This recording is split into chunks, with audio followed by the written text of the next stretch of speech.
Selamat pagi Komandan, izin bertanya dalam rangka apa kegiatan di kawasan BKB dan Monpera?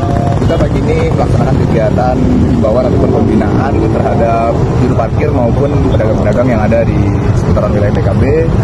Antisipasi terjadinya kriminalitas yang ada di wilayah sini karena BKB merupakan salah satu ikon wilayah Palembang. Setelah kita melakukan patroli dan koordinasi dengan Disub dan Pol PP Kota Palembang, apa inti dari yang kita dapat di permasalahan perparkiran yang ada di Benteng Kuto Besa maupun di seputaran bawah jembatan Ampera?